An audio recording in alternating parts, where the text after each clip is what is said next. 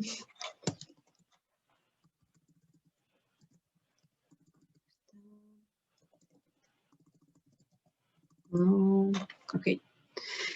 Y bueno, no nos han dicho bien lo del coloquio. Bueno, al final de la clase hablamos un poco del coloquio, que ya va a empezar la próxima semana, pero todavía no nos han explicado bien.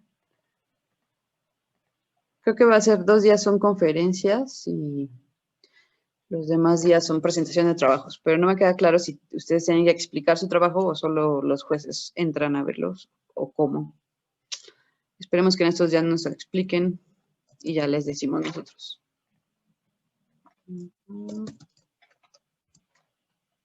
Acá estoy.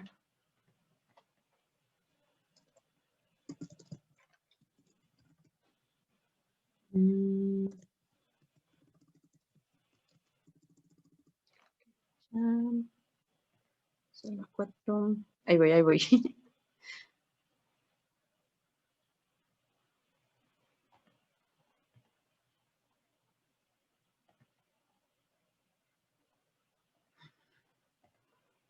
A ver.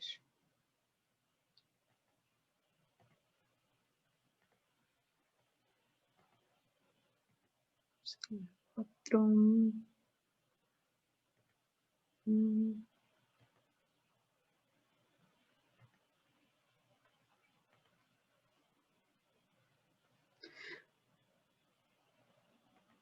Del equipo nada más, del equipo 5 nada más hay un participante.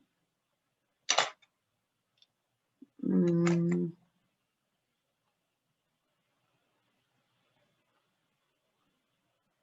ahí voy.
Vamos, chicos, entren.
Profesora.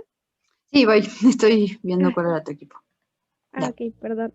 Gracias. Es el 2, ¿no? Ya.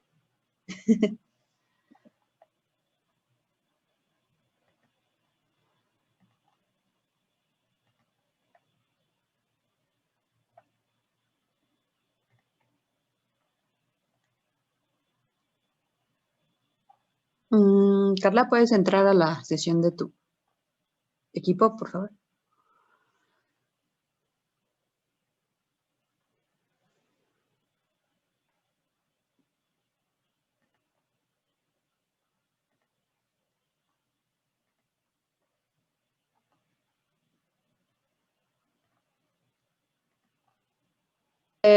Corta otra vez la sesión, pues volvemos a entrar. Disculpen. La siguiente clase arreglo eso y si no, pues seguimos con Meet.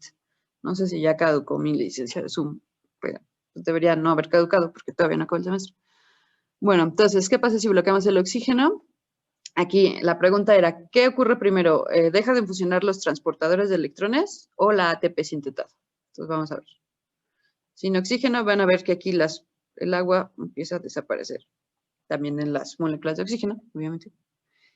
Y vemos como aquí ya se había formado un gradiente de protones, aunque no se siguen bombeando, pues el gradiente que ya estaba sirve para sintetizar ATP. Aquí vemos que otra vez hubo un incremento del ATP. Ven, siguen bajando por la verdecita, que es la ATP sintasa. Vamos a subir un poco la velocidad. Aquí estamos emulando qué pasa cuando nos quedamos sin oxígeno. Ya se empieza a caer el ATP y qué pasa cuando, o sea, cuando se acaba ese gradiente de protones y como ya no se bombean más, pues ya no va a poder funcionar la ATP sintetasa y sale este anuncio de la página que dice la célula se queda sin ATP y muere. Entonces, sin oxígeno, la célula muere. Pero a ver, ¿alguien vio qué ocurre primero? ¿Qué se inhibe primero? ¿Las transportadoras de electrones o la ATP sintetasa? Con el oxígeno. Sin el oxígeno más bien. Los complejos, ¿no? Ajá, exacto. Ay, no, espera. Setup, sí, como vieron acá, sí, primero separan estos, ¿ya vieron? O sea, si lo inicio, desde un inicio, pues no hay oxígeno, no se genera ningún gradiente, entonces no funcionan los dos. Pero si hay primero oxígeno, luego se interrumpe, pues sí va a haber chance de que se produzca tantito ATP hasta que se acabe el gradiente, ¿no? Bueno, ahora la siguiente pregunta. ¿Qué pasa cuando se inhiben los complejos transportadores de electrones? ¿Cómo afecta esto al a la formación del gradiente de protones y al ATP? ¿Afectará también a la ATP sintetasa y cuál es la evidencia de eso? Entonces, vamos ahora, otra vez, setup reset. Vamos a correrla tantito y vamos a inhibir a los transportadores de electrones. Bueno, que corra un poco. Que se forme tantito gradiente. Así que pasa cuando bloqueamos a los transportadores de electrones. Si ven, aquí se ponen oscurito y dejan de bombear protones al espacio intermembranal. Y pues, ¿alguien quiere comentar algo? Vemos, mientras hay gradiente, pues sí se puede producir el ATP. Si ven, bueno, aquí, creo que ya no sé. Sí, bueno, sigue funcionando hasta que se acaba. Vamos a subir la velocidad.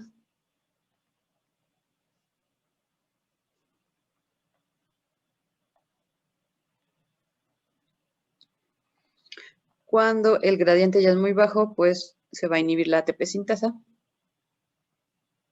Y ocurre algo similar con el oxígeno, ¿no?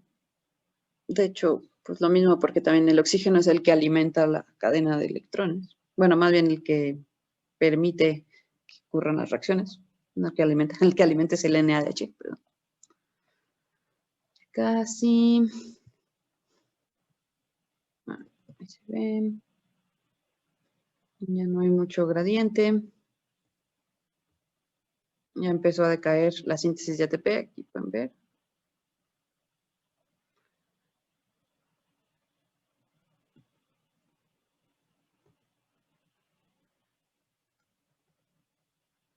Cayendo. Y bueno, eventualmente, pues si se queda sin ATP, también va a morir.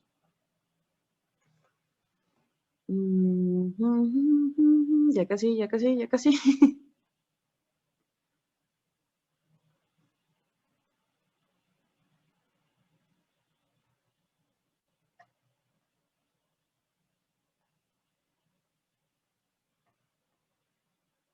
Se va a entrar a varios ciclos, pero ay, va decayendo el ATP.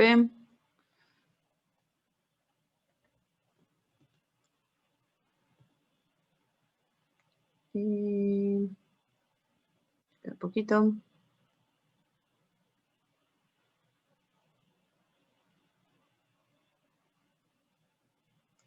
Ya, ahí entonces, si bloqueamos los transportadores de electrones, pues también ya no se forma el gradiente. Primero se interrumpe el flujo de electrones, el bombeo de protones, y cuando posteriormente se interrumpe la síntesis de ATP, entonces pues la célula se queda sin ATP eventualmente y muere. Entonces ahora vamos a ver qué pasa con los desacoplantes. ¿En cuál íbamos? En el 4. Sí, no, entonces vamos a ver qué pasa si inhibimos la ATP sintasa. Esto afecta el gradiente de protones y la formación de ATP. Afecta también a los transportadores de electrones. Y vamos a ver qué evidencia nos da el modelo. Vamos primero a correrlo un poco así. Normal.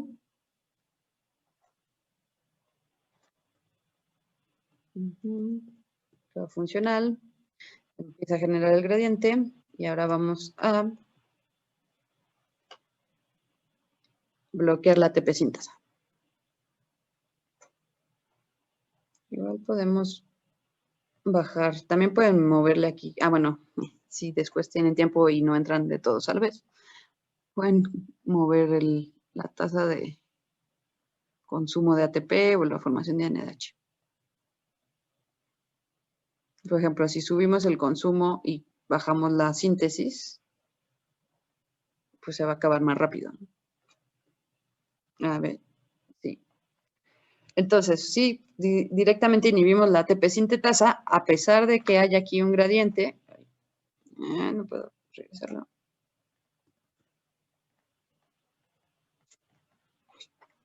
A pesar de que haya un gradiente, pues no se va a sintetizar el ATP, la célula se queda sin energía y muere. Pero me parece que, bueno, aunque no haya síntesis de ATP, los transportadores de electrones siguen funcionando y siguen bombeando los protones. Lo que pasa es que ya no hay regreso de los protones al espacio, a la matriz, perdón, y entonces pues se genera un gradiente solo y no genera fuerza proton motriz. ¿Alguna duda hasta acá?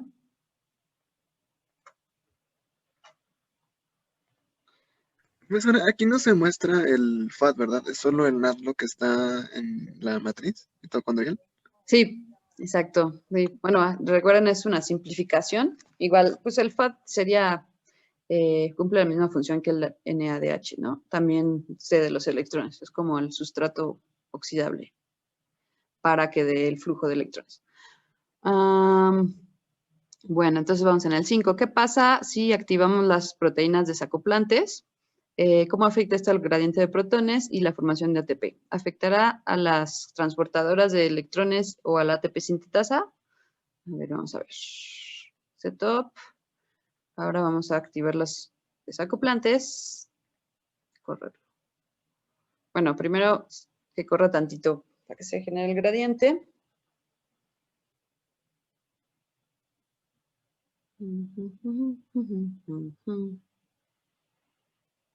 Y ahora vamos a activar las desacoplantes, que son estos rositas, si ven, se empiezan a regresar protones del espacio intermembranal a la matriz.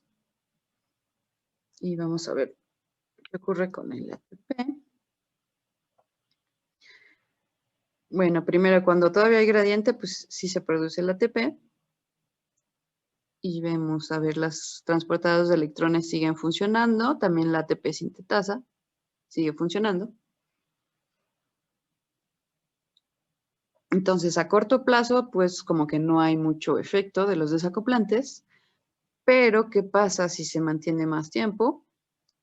Comienza a, como hay, o sea, como ya no se quedan acá los protones, comienzan a disiparse hacia el espacio, hacia la matriz, perdón, pues se va a ir disipando, se va a ir pues quitando este gradiente y entonces eventualmente, a ver que avance más, ahí todavía se sigue produciendo, pero si ven hay como altas y bajas, ya no es tan ininterrumpido el incremento de ATP, sino como que baja y sube, baja y sube. Y aquí, pues sí es importante que vean que los transportadores de electrones y la ATP sintasa siguen funcionando a pesar de los desacoplantes. Por lo tanto, lo que decían hace rato, como sigue el flujo de electrones y bueno, se sigue produciendo agua, pero ya no se va a producir ATP cuando se acabe el gradiente arriba. O sea, cuando las proteínas desacoplantes disipen lo suficiente este gradiente, pues va a acabarse el ATP también. O sea, no es sostenible la producción de ATP porque el gradiente pues, nunca ocurre bien. O sea, bueno, no sé si me explico. Pero si ven, tarda un poco más, ¿no?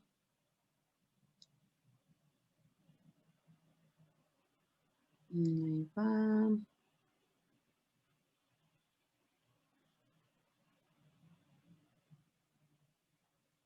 Pues no parece que baje la producción de ATP con solo los desacoplantes. Ahora, también hay, bueno, aquí este modelo no lo incluye, pero hay como efectos dosis dependiente, ¿no? Hay algunos, o sea, entre mayor moléculas desacoplantes o inhibidoras tengamos, pues va a haber más, van a bloquear más cadenas respiratorias en la célula y pues la van a matar más rápido, así decirlo. Si es una dosis baja, pues igual y nada más se inhiben algunas mitocondrias y eso, las células aún así pueden vivir. Eso no lo podemos nosotros regular aquí, pero en la vida real sí. Bueno, pues si solo ponemos los desacoplantes, quizás solo, sí, no, o sea, se sigue produciendo ATP, pero ya no tan constante. Baja y sube, pero sigue subiendo en general. Seguimos aquí.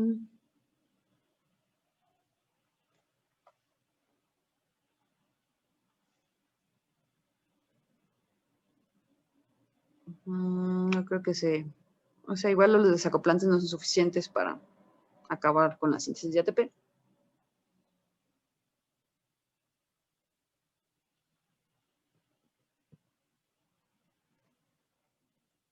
A ver.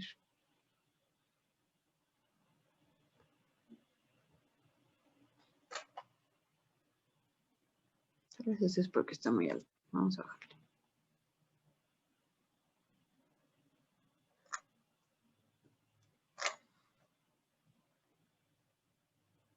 Y quizás si ponemos menos NADH,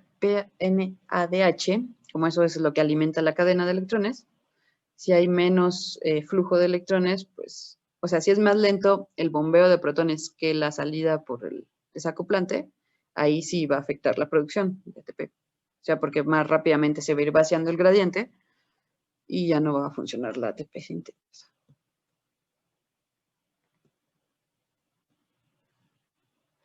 Pues ahí ya bajó un poco. Ya no le puse 0.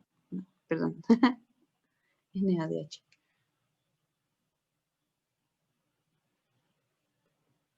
El ATP. Pues aquí en teoría decía que si solo ponemos los desacoplantes, se formaba pura agua, pero no ATP, pero aquí se sigue produciendo. Bueno, ya se está medio estancando.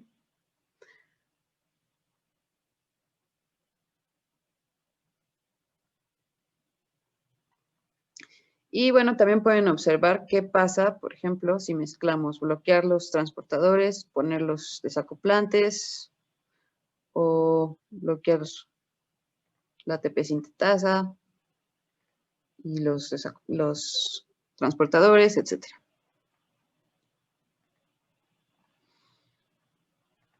Bueno, entonces, como vieron, pues, ¿qué aprendimos hoy? Bueno, lo más importante y lo que se deben de quedar de esta clase es estos puntos, que son los más importantes. Uno, la presencia de oxígeno es fundamental para que ocurran las reacciones redox de intercambio de electrones, bombeo de protones y, por lo tanto, la producción de ATP.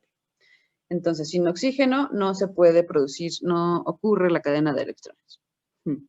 Luego, al bloquear o inhibir alguno de los componentes de la cadena de electrones, o sea, ya sea complejo 1, complejo 2, complejo 3 o complejo 4, se interrumpe el flujo de electrones y por lo cual cesa el bombeo de protones al espacio intermembranal. O sea, ya no se genera el gradiente y por lo tanto la ATP sintasa no va a poder funcionar, no va a producir ATP. Un desacoplante de la CTE, o lo que vimos nosotros ahorita como proteínas desacoplantes, van a disipar el gradiente, va a hacer que se fuguen los protones del espacio intermembranal a la matriz, entonces pues ya no se forma esta diferencia de concentraciones y así se evita la síntesis de ATP, aunque como les dije, pues depende de o sea, si hay un desacoplante, pero siguen transfiriéndose los electrones, va a depender de la tasa de NADH, pues que alimente este gradiente. Si es muy grande la tasa de NADH y el flujo de electrones es muy continuo, pues igual un desacoplante en uno de los complejos no va a afectar tanto. A pesar de eso se van a seguir bombeando, pero si hay poco bombeo y mucho liqueo, bueno, mucha fuga de protones hacia la matriz, pues sí, un desacoplante va a inhibir también la producción de ATP. Por último, si se bloquea directamente la ATP sintetasa, pues cesa la producción de ATP directamente y la célula se queda sin energía y muere, porque como les dije, es la principal fuente de obtención de energía, bueno, de ATP, ¿no? Y pues nos salía este anuncio en el programa, bueno, letrerito que dice, la célula se termina el ATP y muere. Aquí, como ven en esta gráfica. Si va en picada, pues ya va a morir.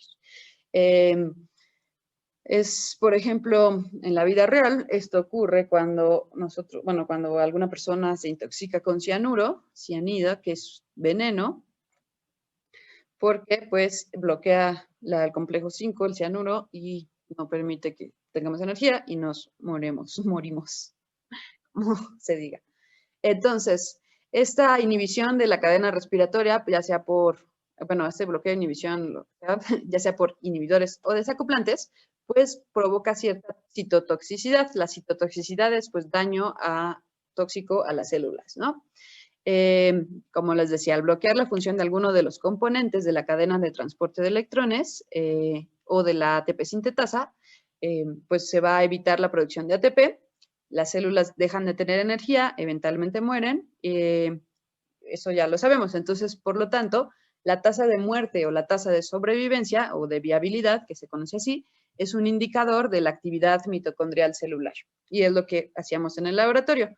Nosotros, como les dije, probábamos en células de levadura el efecto de estos inhibidores o desacoplantes de la cadena respiratoria y se evalúan mediante análisis de viabilidad celular para ver cuántas células se murieron, porque como les digo, también es un efecto dosis dependiente. A mayor dosis, mayores cantidad de células van a morir. Recordemos, pues al trabajar con cultivos, se trabaja con poblaciones celulares. Entonces podemos ver de la población cuántos sobreviven según la dosis, ¿no? A mayor dosis, pues va a morir más población, a menor dosis, menor, etcétera. Bueno, viceversa. Entonces, bueno, Esta actividad mitocondrial y viabilidad también, a su vez, se pueden evaluar con un método que se conoce como ensayo de viabilidad por MTT, que el MTT es un reactivo que se llama bromuro de 3,4,5-dimetiltiazol 2-hilo-2,5-difeniltetrazol. Al fin lo puedo decir bien. Y bueno, este reactivo es una sal de bromuro, que es un ensayo colorimétrico que permite analizar la viabilidad o citotoxicidad celular, o sea, ya sea para la actividad mitocondrial o en general para ver pues, agentes tóxicos, cómo dañan a las células y las dosis que podemos aguantar, etc. En este caso, en esta práctica, lo usábamos para ver los efectos de los desacoplantes e inhibidores. El principio de este ensayo es que, bueno, el MTT tiene un color como verdoso amarillento, cuando está en presencia de una enzima mitocondrial que es la succinato deshidrogenasa, creo que justo sería el complejo 2, me parece. Esperen. Ah, no. Ese es reductasa.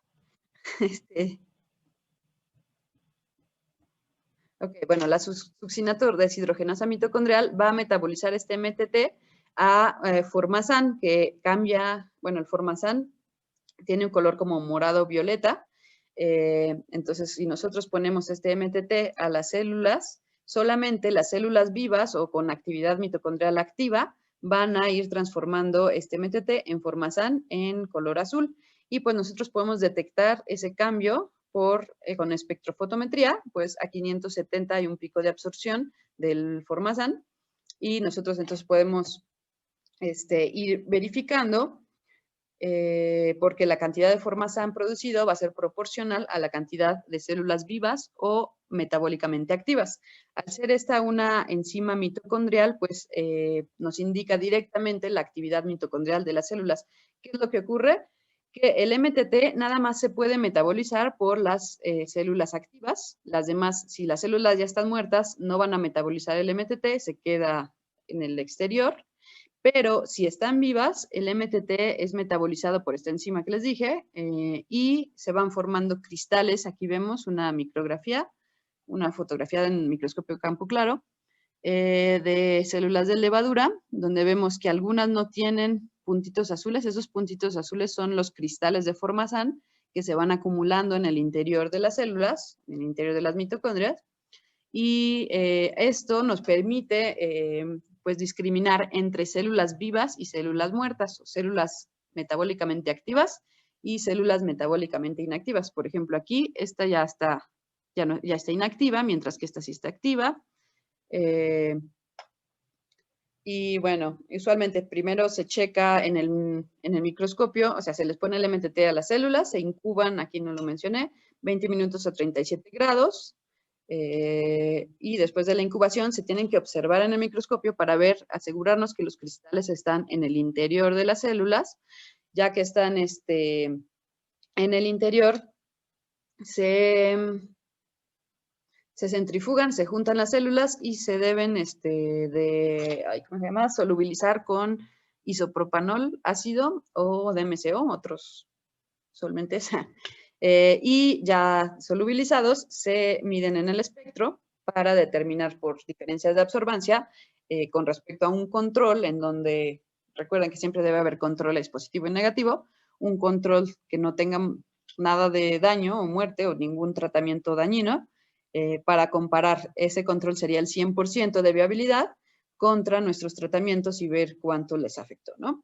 Entonces, como les digo, la cantidad de formazán que se produce en este método es proporcional a la cantidad de células vivas o activas metabólicamente.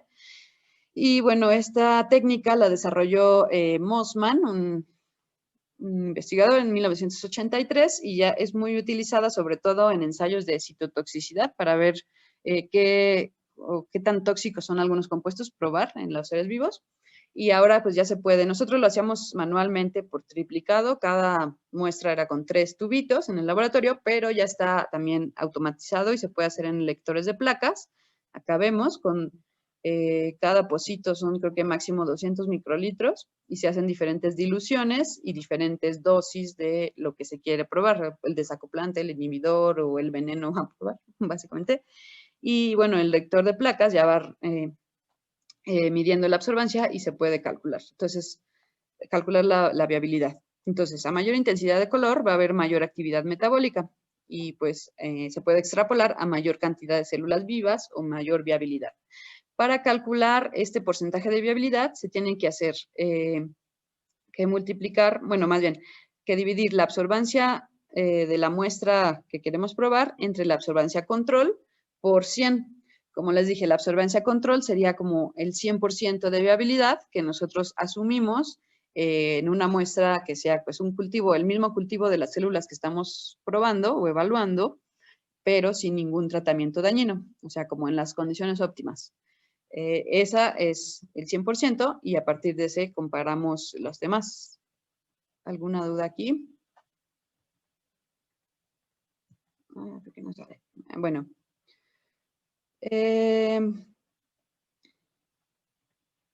Como les decía, esto lo hacíamos en el laboratorio con dinitrofenol y... Ay, no me acuerdo cuál otro. Pero en realidad a la práctica del laboratorio le falta un poco montarla bien. Pero, bueno, les iba a contar yo. En realidad llevo dando clases poco tiempo. Este es mi tercer grupo de MOL. Y cuando yo llevé MOL 2, pues no teníamos manual, no teníamos, pues así muchas prácticas que como están ahora. Entonces yo no hice esta práctica, pero ya cuando ya estaba de profesora, pues la tuve que estudiar y tuve que montarla. Y me di cuenta que me servía este ensayo del MTT para mi tesis de doctorado. Entonces también lo monté en mi laboratorio y junto con un exalumno también de MOL 2 justo, que es aquí, Andrés, que fue mi alumno de servicio social, hicimos este análisis de viabilidad en la levadura que yo trabajo, que es de Baremyces hanseníae, en condiciones de estrés oxidante. Solamente un ejemplo para que vean cómo se aplica este método del MTT. Lo voy a mostrar muy rápido. Entonces, bueno, como ya les había comentado, creo, al inicio, que pues yo estudio el estrés oxidante, que es una condición fisiológica en donde hay mayor concentración de especies reactivas que antioxidantes en una célula. Entonces, las especies reactivas, las principales serían el anión superóxido, peróxido de hidrógeno, que es el agua oxigenada, y el radical hidroxilo. Y pues en una célula normal, pues hay un balance entre la producción y destrucción de estas especies reactivas, pero si se acumulan estas especies reactivas, se genera el estrés oxidante y puede generar la muerte celular, provocar la muerte. Estas especies son tanto endógenas como principalmente se producen justamente en la cadena respiratoria mitocondrial, como les dije, del 1% al 2% del oxígeno consumido en la cadena respiratoria se va a transformar en especies reactivas. Entonces, también en el retículo endoplásmico se generan algunas especies reactivas, en el citoplasma, etcétera. O exógenas cuando vienen del medio ambiente. Por ejemplo, un choque, no sé, cuando a los organismos patógenos los quieren matar con un, no sé, choque de agua oxigenada, pues también les va a afectar.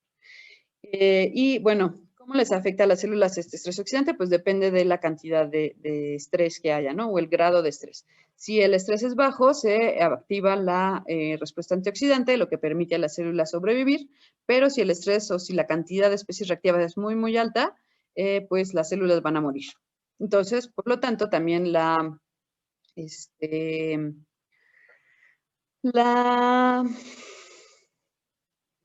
porcentaje de viabilidad de las células nos da es un indicador del grado de estrés. Entonces, lo que nosotros quisimos hacer aquí es cuantificar justamente ese porcentaje de viabilidad en la levadura que yo estudio, que es de Baremyces hanseníae, que es una levadura que tiene alta capacidad antioxidante y, bueno, se ha aislado de diferentes alimentos, por ejemplo, quesos, embutidos, salmuera, salsa de soya, helados, porque está adaptada a ambientes extremos. Entonces, lo que queríamos ver era determinar qué condiciones son estresantes para esta levadura y esto mediante ensayos de viabilidad. Entonces, las pruebas de citotoxicidad, como les mencioné en el MTT, pues detectan células, ya sea células muertas o células vivas. Las células muertas se logran midiendo el movimiento de las moléculas dentro o fuera de las células a través de las membranas, porque cuando hay un daño de membranas, por ejemplo, en las células muertas, que ya la membrana está toda rota, por ejemplo, pueden entrar algunos colorantes o pueden salir algunos otros, ¿no? Por ejemplo, hay diferentes tipos. Hay enzimas del citoplasma, hay, bueno, colorantes que marcan enzimas del citoplasma, colorantes artificiales o radioactivos, tinciones vitales, que son solamente permean, más bien, son tinciones o colorantes no permeables que solamente van a entrar a la célula cuando tiene estos orificios, o sea, cuando están muertas. Entonces ahí sería al revés que aquí. Las coloradas serían las muertas y las no coloradas las vivas. Pero bueno, el más utilizado o los más utilizados son de colorimetría, también es de fluorescencia ahora. Pero bueno, como el MTT sigue siendo vigente desde hace 30 años, no sé, más de 30 años. Ya les expliqué. Y bueno, lo que queríamos ver nosotros solamente para que vean era determinar el impacto de la viabilidad en dos tratamientos de estrés, dos tratamientos que generan estrés oxidante en estas células de levadura en fase de crecimiento exponencial. ¿Por qué exponencial? Porque las levaduras son más susceptibles en esta fase. Y bueno, también tienen mayor capacidad de respuesta. Entonces, lo que hicimos fue dos tratamientos estresantes, uno con sal, 2.4 molar de sal, que pues la sal en grandes cantidades deshidrata los organismos y genera estrés oxidante, y el peróxido de hidrógeno, que es directamente una especie reactiva, 30 milimolares, una concentración bastante alta de peróxido. Es como, para que se den una idea, 30 milimolar de peróxido de hidrógeno es similar a algunos casos de metástasis en humanos, o sea, en el ambiente celular, en ya cáncer muy avanzado. Esta levadura, sin embargo, sí aguanta esto. Y bueno, queríamos evaluar si había diferencias significativas entre la viabilidad de los tratamientos, estos de sal y peróxido, con respecto al control. Para ello, pues montamos este ensayo de MTT. Entonces, primero determinamos la dosis letal 50 o LD50, está ahí mal escrito, que es la dosis, ya sea de tiempo o de concentración, en donde la mitad de la población muere. Por eso es la dosis letal 50. Y es un indicador para ver, pues, qué rango de concentraciones aguanta una célula o un tipo celular. Después hicimos las pruebas de viabilidad de 3 diferentes maneras para comprobar cuál era. Y por último, el análisis estadístico. En ese no voy a andar mucho, nada más les quiero mostrar cómo se hace lo del MTT. Entonces, para determinar la dosis letal 50, hicimos, está medio, ya va a acabar. Bueno, mejor me apuro. Bueno, todavía nos queda una hora. Vamos a tener que reentrar otra vez. Perdonen, nuestras 4 sesiones seguidas. Bueno, espero no hacer las bolas aquí. Teníamos nuestro cultivo, creo que es más fácil con dibujitos. Bueno, se hace un precultivo, luego un cultivo, que empieza en la mínima densidad óptica reconocible por el espectro, que es 0.05, y se dejan crecer hasta densidad óptica de 1 y 2, que son aproximadamente 14 horas en esta levadura, para que llegue a fase exponencial. Después se lavan las células, se centrifugan, se lavan con agua destilada. Algo aquí importante, las levaduras se pueden lavar con agua destilada y no les pasa nada porque tienen pared celular. Cuando trabajamos con bacterias, para resuspender y lavar, tienen que ser con un buffer con pH fisiológico, porque como no tienen pared celular, se lisan si los ponemos en agua destilada. Las levaduras sí se aguantan más y las podemos lavar con agua destilada como si nada, aunque algunos lo hacen con buffer de fosfatos, que es como el que tiene el pH fisiológico más cercano. Pero bueno, las lavamos y después inoculamos en 5 tubos, en 5 minicultivos. Ahí no tengo el video para y los dejamos en un gradiente de diferentes concentraciones de sal y de peróxido. ¿Esto para qué? Pues para ver cuál era la concentración en donde observábamos que moría la mitad de la población. Y bueno, aquí todavía no hacemos lo del MTT. Estos solo se llaman ensayos de crecimiento en goteo, en donde después de esos tratamientos a cada cultivo tomábamos 1 mililitro y hacíamos diluciones en serie de 10. Bueno, del mililitro tomábamos 100 mililitros en 900 de agua y así, 10 a la menos 1, 10 a la menos 2, 10 a la menos 3. Estas son las diluciones y se pone una gotita de cada dilución en una caja de Petri. Y bueno, aquí vemos, ¿no? Aquí está para el peróxido. Bueno, también lo hicimos con etanol. Peróxido, etanol y sal a diferentes concentraciones. Aquí sería sin peróxido, 10 milimolar, 20 milimolar, 30 milimolar, hasta 50 milimolar. Etanol en porcentaje, 5%, 10%, 15, 20, hasta 30%. Sal, ya va a acabar esta cosa. Sal, si ven, esta levadura aguanta muchísimo. Pues se supone que es eurialina, entonces probé hasta 6 molar. Aquí es donde les contaba que hicimos el medio y, o sea, para que el medio saturado de sal es como en 5 punto algo molar. Entonces en el de 6 ya ni siquiera se disolvían los cristales de sodio, pero sin embargo seguía creciendo la levadura. Aunque aquí nada más fue un choque de 3 horas, igual 3 horas es poquito, pero no, esas 3 horas sí repercuten en la viabilidad. Se ve aquí porque crecen menos, o sea, se ven los puntitos más espaciados de las colonias, pero sí sigue creciendo. Aunque a pesar de eso, pues vimos que desde 2.4 molar ya había un decremento, bueno, una baja en la viabilidad o había mayor sensibilidad. Por lo tanto, elegimos estas tres como las dosis letal 50, 30 milimolar de peróxido, que es donde se ve que empieza, que ya hay más diferencia, 10% de etanol y 2.4 molar de sal.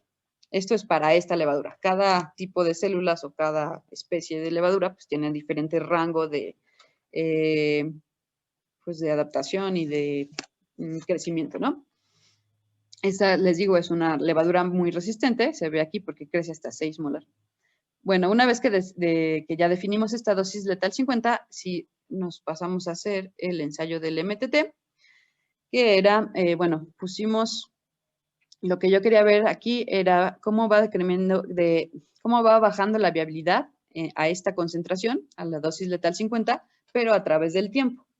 Por lo cual hicimos otra vez, bueno, se pusieron esos cultivos, pero en diferentes medios o tratamientos, ¿no? Esta célula, como les dije, fue aislada del mar, entonces nosotros consideramos que su medio de cultivo estándar es la molaridad del mar, que es 0.6 molar. Eso sería como nuestro control, donde no hay daño.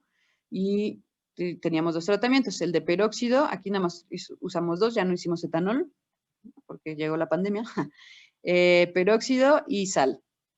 Y bueno, al cultivo de fase exponencial le añadimos, bueno, a uno lo dejamos como estaba, a otro le añadimos el peróxido y al otro lo cambiamos y lo lavamos y lo pusimos en el medio con 2.4 molar de sal. O sea, la sal no la puedes echar así al medio, sino tiene que ya estar disuelto, entonces se tiene que preparar antes. Pero bueno, una vez iniciado este estímulo estresante, fuimos recolectando alícuotas de 1 mililitro bueno, en 6 intervalos. Primero, antes de añadir el estresante, después a los 15 minutos, 30 minutos, 1 hora, 2 horas y 3 horas. Y estas alícuotas, lo que hacíamos era, pues, lavar en agua estéril, tomábamos 100 microlitros, o bueno, sí, 100 microlitros para hacer las diluciones y sembrarlas en el goteo. Eso es como para comprobar métodos. Y el resto lo resuspendíamos con agua y le añadíamos un poquitito de MTT, como 10, 12 microlitros de MTT. Se ponían a incubar a 37 grados centígrados y después, bueno, al principio tuvimos que observar las células en el microscopio para ver que sí estuvieran adentro de los cristales, pero ya después, pues, eso ya lo sabemos que es obvio. O sea, una vez hecho ya no se tiene que hacer cada vez. Después, pues se centrifugaba aquí, ya después de la incubación, se centrifuga, se le tira el agua y el MTT no metabolizado, que es como el sobrenadante, y se le añade isopropanol ácido para romper los cristales y solubilizarlos y poder medir ya en el espectro pues la absorbancia. Entonces, aquí les muestro los resultados. La primera, o sea, este no es el método de MTT, este es el de goteo. Vemos como el peróxido, pues sí, con el paso del tiempo va repercutiendo en la viabilidad, también en la sal. Aunque aquí pues parece que el peróxido afecta más, ¿no? a simple vista. Pero aquí, de hecho, todo surgió por esto. Nosotros teníamos, para poder evaluar este daño, lo hacíamos con este goteo, pero pues es un modo cualitativo y muy, o sea, como que a ojo tenemos que ver, ¿no? Quizá también, sí hay algunos programas que pueden contabilizar por densitometría donde hay más y menos, pero no son tan exactos, no son, en realidad son semi-cuantitativos, porque no son cuantitativos como tal. Por eso, mi comité tutoral me sugirió que buscara un método que fuera más cuantitativo y por eso, al encontrar el MTT, pues supuse que era una buena opción. Entonces, como les decía, en el laboratorio lo hacíamos con goteo y también midiendo la absorbancia a 600 nanómetros, que es como la absorbancia para medir células o densidad celular. Entonces, nosotros comparamos este método del MTT tanto con el goteo como con medir la absorbancia a 600 nanómetros. Para esto, pues nada más de las alícuotas que sacábamos en cada intervalo del cultivo, directamente lo poníamos en el espectro y medíamos la absorbancia a 600 nanómetros. Y bueno, al hacer esto, nosotros vimos que en nuestros tratamientos, bueno, parecía que en el medio estándar o el control, sí iba incrementando la densidad óptica. Se supone que en este experimento, que es un choque de 3 horas, más o menos no le da tiempo a la levadura de duplicarse, aunque el tiempo de duplicación está cercano a las 3 horas, o sea, sí, a las 3 horas ya va a haber un poco de duplicación, pero no tanto para poder justo evaluar el daño de la población fija. Pero a pesar de eso sí vimos que crecía un poco más, o bueno, incrementaba la densidad óptica el medio control con respecto a los tratamientos oxidantes. Por ejemplo, aquí el rojo es el peróxido y el verde la sal. Entonces, a primera instancia, y así sin un método cuantitativo tan exacto, pues sí vemos que le afecta en estos tratamientos a la viabilidad directamente. Pero para asegurarnos o corroborarlo, hicimos después con el MTT, todo eso que les dije de incubar, etcétera. Y bueno, aquí están los datos crudos, en donde sí se ve que incrementa en el medio control o medio estándar. Pero pues esta técnica se supone que es un porcentaje, ¿no? Entonces el control no puede, en realidad, no puede superarlo el 100%. Para eso tuvimos que estandarizar y asumir el control como 100% siempre y después hacer como una regla de 3 o algo así para ver si este 100% a qué corresponden los otros tratamientos y pues ya obtuvimos la segunda estandarización de la curva, en donde pues sí se ve que efectivamente el peróxido de hidrógeno afecta. Bueno, entonces logramos, bueno, ya estandarizamos aquí asumiendo el control como 100% y pues sí vimos que el de peróxido afectaba más. Aquí para poder nosotros decir que hubo diferencias significativas, tuvimos que hacer análisis estadístico, una prueba de ANOVA para ver si había diferencias entre los promedios de más de dos grupos. Y bueno, este fue el ANOVA-Welch, se conoce así, que asume que no todas las poblaciones tienen variancias iguales. Esto porque pues nuestros datos tenían un poco de variancia entre tratamiento y tratamiento por problemas en ajustar la densidad óptica inicial. Y bueno, porque como les digo, se van muriendo las células a veces más rápido, y a veces, no sé, hubo algunos problemas, entonces pues esta fue la prueba que se nos ajustaba mejor. Y pues teníamos dos hipótesis, la nula, que no hay diferencias entre medias de cada tratamiento, o sea, no influye en los tratamientos en la viabilidad, o la hipótesis alternativa, que asumía que hay diferencias en al menos 2 medias de los tratamientos. Entonces, si había diferencia significativa, se rechaza bueno, más bien no se acepta la hipótesis nula, utilizamos la confianza del 95, ANOVA de una vía, y pues nuestras variables sean cuantitativas continuas. Y al hacer esta prueba de Welch-ANOVA, ya con nuestro ensayo estandarizado al 100%, o topado al 100%, por así decirlo, pues vimos que sí había una diferencia significativa entre ambos tratamientos. Aquí Nos falta hacer una prueba pareada de estudiante, algo así. Bueno, más bien, cada una contra peróxido contra control y sal contra control, aparte, separados, para saber la diferencia significativa entre cada una, ¿no? Aquí solo podemos decir que son, al menos una de estas dos es diferente de la media. Yo diría que las dos, ¿no? Pero, bueno, entonces sí, al parecer, pues estos tratamientos de sal en extremo 2.4 molar y peróxido 30 milimolar sí generan estrés en la célula y esto se observa porque hay un decremento en la viabilidad. Nuestra P es menor del 0.05, por lo tanto, pues sí se ve afectada esta viabilidad. Y este método del MTT, aquí nosotros lo contrastamos con, por un lado, el de goteo, que es este, y por otro lado, el de absorbancia 600. ¿Qué vimos con el de absorbancia? Que a veces aquí no podemos, la absorbancia 600 mide la densidad o la turbidez de la, ¿cómo se llama? De la celda del espectro. Pero esa turbidez, pues no podemos discriminar al nivel del MTT porque pues las células vacías, pero que siguen estando ahí ya muertas, pero están como los cadáveres de células, por así decirlo, pues también van a afectar la absorbancia 600. Entonces, por eso a veces aquí, bueno, más bien lo que creemos nosotros es que en el de absorbancia sí hubo un incremento de células porque había como cierta interferencia con esas células muertas, pero que siguen estando ahí presentes o casi intactas. Entonces, eso como que pues no nos permitía discriminar bien si incrementa porque todas están vivas o por eso que yo les digo. Y ya en cambio con el MTT, si pudimos descartar a las células muertas pero que siguen presentes y como que nada más evaluar las células activas metabólicamente.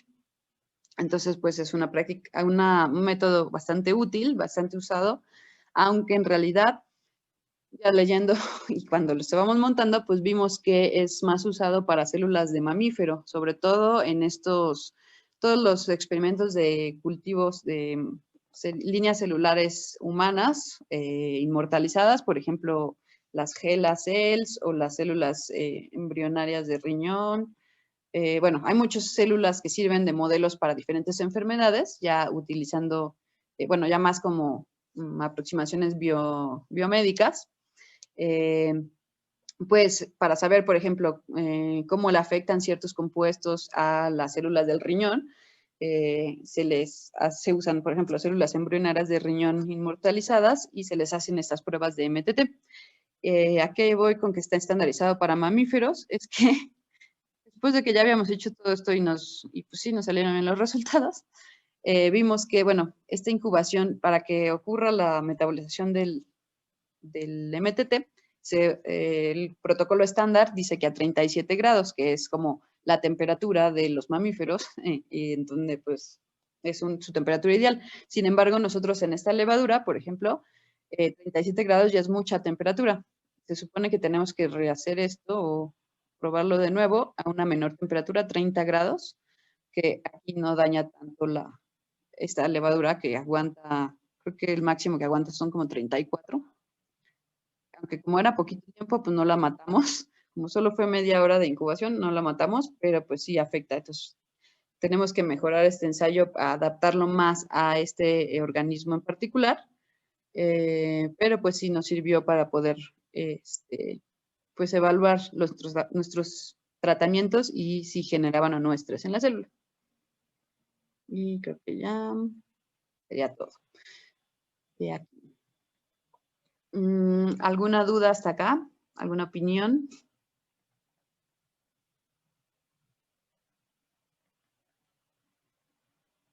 ¿No? Perdona, profesora. Bueno, así les quería comentar del coloquio. Ya va a ser el lunes. Aquí voy a subir en la sección que tenemos de coloquio. Acá. Así una vez. Voy a poner la página de Facebook del coloquio, que es esta de acá. Si ustedes la pueden ver. Y bueno, como les dije, no nos han mandado todavía correo con las especificaciones, pero ya empieza el lunes. Y se supone que va a ser, aquí vemos el póster. Ay, no voy a hacer grande. Acá está.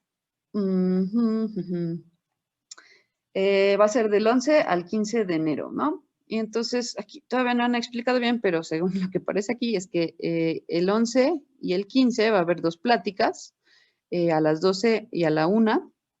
De hecho, creo que justo esta plática se empalma con su clase, con la profesora Lidia, ¿no? Igual y no sé si entren Sí, con ella. Supongo que van a entrar ahí en la clase. Cuando la autofagia nos alcance, ¿por qué la célula se autodestruye? Eso es muy interesante. La autofagia es uno de los temas por los que le dieron el premio Nobel ay, no me acuerdo cómo se llama, pero fue un tema que fue acreedor a un premio Nobel. Autofagia se refiere a cómo la célula recicla o se autocome para poder reciclar recursos. Y después el viernes habrá otra plática que sería viviendo al límite, bifurcación de electrones y carbono en la metanogénicos. Bueno, pues ahí sería como de unos de los organismos metanogénicos, cómo funcionan, no sé. Y se supone que el 12, 13 y 14 son presentación de trabajos. Es lo que todavía no me queda claro si tienen como que ustedes decir como aquí hicimos esto, nuestra infografía se trata de eso, según yo no, según yo como que van a estar como disponibles en la página y ahí cada quien los puede ver. Y va a haber algunos jueces que van a ir calificando las infografías para al final dar los resultados, ¿no? De quién ganó. Antes daban libros de regalo, ahora no sé si se pudieron, bueno, está medio cañón porque repartirlos, pues no, se puede. Pero bueno, entonces el lunes empezamos el coloquio, el jueves sería 14, ¿qué día cae jueves próximo? Sí, 14, pues aquí solo dice presentación de trabajos, entonces tendremos clase normal. Y bueno, mucha suerte a los que hicieron sus infografías. Yo considero que quedaron bastante bien, bastante completas y muy informativas. Los felicito también por su esfuerzo y trabajo. Todavía no nos hemos puesto bien de acuerdo, la profesora Lilian y yo, pero decidimos que vamos a evaluar el punto extra por etapas de entregas, ¿no? Básicamente, creo que tuvimos 3 etapas. La primera que fue como el ahondar en el tema, luego el resumen y por último la infografía. Entonces, le vamos a dar más peso a la infografía. O sea, bueno, básicamente, todavía no puedo decirles cuánto tienen, pero los que llegaron hasta infografía y mandaron la infografía, pues tienen el punto completo extra. Los que se quedaron hasta solo una de las etapas posteriores, pues van a tener menor calificación, pero sí van a tener un poco de puntos extra, no sé, décimas extra más bien, como no sé si punto 25 o algo así. Todavía no nos hemos puesto bien de acuerdo, pero va a ser bueno, va a depender de qué tanto vimos que trabajaron y se esforzaron, pues porque también sabemos y tenemos presente que fue un trabajo extra, que tienen ya de por sí un poco de carga en el semestre, entonces pues les vamos aunque no hayan llegado a hacer la infografía, si trabajaron, pues sí van a tener un poco de puntos extra por eso. ¿Qué más? Sí, creo que, bueno, no sé cómo les fue con su práctica de fermentación, ¿alguien ya la realizó? ¿O no la han realizado? Supongo que no. pues mi equipo ya la realizó y creo que salieron bien los resultados. Perfecto, perfecto. Apenas ayer, creo. Sí, creo que había puesto que hoy era la entrega. A ver. No me acuerdo. A ver, esperen. Reporte de práctica 9. Se supone que se entrega. Sí, hoy. ¿Los demás ya la hicieron o todavía les falta? Díganme ahora o callen Sí, para a siempre. nosotros nos falta hacerla. Bueno, entonces les voy a dejar otra semana y voy a ver si les pongo explicado más cómo presentar los resultados. O sea, bueno, cómo calcular la tasa de producción del oxígeno, no, del dióxido de carbono. Entonces, bueno, aquí de una vez lo voy a poner. Les voy a dar chance otra semana más. Igual, así me dan chance de calificar yo sus trabajos. Fecha de entrega. Vamos a ponerle 14. Profesora, una duda.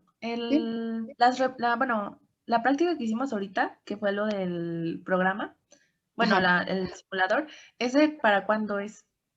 ¿O se lo mandamos ya de una vez? Si ya lo tienen, lo pueden mandar, pero también sería pues para la próxima, pero habíamos dicho que tenían 2 semanas, ¿no? De cada práctica. Sí. De hecho, no he subido, tengo que aquí crearlo, la tarea, para que ahí lo suban. Pero bueno, el reporte sí es como convencional en equipo y así ya saben, introducción, objetivos, etcétera, ¿no? Todo. Entonces, pongo reporte. Entonces, les voy a dar 2 semanas, sería de esta a la próxima. El 21. ¿Ok? ¿Todos de acuerdo? Sí, está bien, Sí. profesora. Sí, muchas gracias. Reportes de práctica. Creo que ya. Falta el tema. Bueno, y también les iba a dejar una tareita que es investigar, no la he subido aquí, ahorita la subo. Es investigar sobre la muerte de Rasputín, que fue el monje consejero de la zarina, de los zares de Rusia, de los últimos zares. No sé si lo conocen, seguro sí. Hay una canción de hay 1000 historias, pero bueno, es muy peculiar la historia de cómo lo asesinaron. Entonces, esa es la tarea que busquen y cómo se relaciona eso con lo que vimos en la clase de hoy de los desacoplantes de la cadena respiratoria. Suena muy extraño, pero ya que lo investiguen y vean la historia, lo van a entender. Y bueno, podemos platicar esto la siguiente clase. ¿Qué más les iba a decir? Sí, quería ver cuántas clases nos quedan. Bueno, al ratito subo la tarea, espero. Ya para despedirnos, aunque terminamos temprano hoy. Acá. De hecho, ya nunca actualicé el calendario, pero ¿se acuerdan que vamos una clase desfasada, no? Se supone... Acá. Nos quedan nada más 3 clases. Entonces, bueno, también voy a ajustar este calendario para como debe ser ahora. Sí, exacto. Esa canción es la que decía yo. Bueno, miren, se supone que esta era nuestra última sesión del coloquio, pero bueno, ya terminamos eso. Entonces solo lo reestructuro y nos faltan ya nada más 3 clases. Por lo tanto, tal vez vamos a quitar una de las prácticas. Bueno, habíamos dicho más bien que en esta íbamos a utilizarla y aprovecharla como práctica, ¿no? ¿Se acuerdan? Entonces, en realidad, nos quedan solo 3 clases después de esta. Sí. Ok. Bueno, vamos a hacer todavía la práctica de fotosíntesis, iba a ser experimental. La de actividad enzimática, sí, también la podemos hacer. Experimental. Y bueno, esta tal vez ya no la hagamos. Patrones emergentes, esa no viene en el temario, por lo tanto es extra. Pero, vamos a ver si hacemos una de metabolismo de lípidos, también va a ser de simulación. Y entonces les dejo la tarea que les dijo de la muerte de Rasputín. Y la próxima semana va a haber un artículo para discutir, o sea, bueno, la tarea de la próxima semana será un artículo para discutir en la última clase. Bueno, en 2 semanas, no sé, ya me hice bolas, perdón, pero espero hayan entendido. Entonces, espero sus reportes de la práctica 10, digo 9. Y nos vemos la próxima semana. Espero que estén muy bien y feliz regreso y fin de semestre a la vez. Bye. Gracias. Ay, Igualmente. muchas gracias, profesora. De nada, hasta luego. Hasta luego. Que tengan buen día. Gracias, igualmente.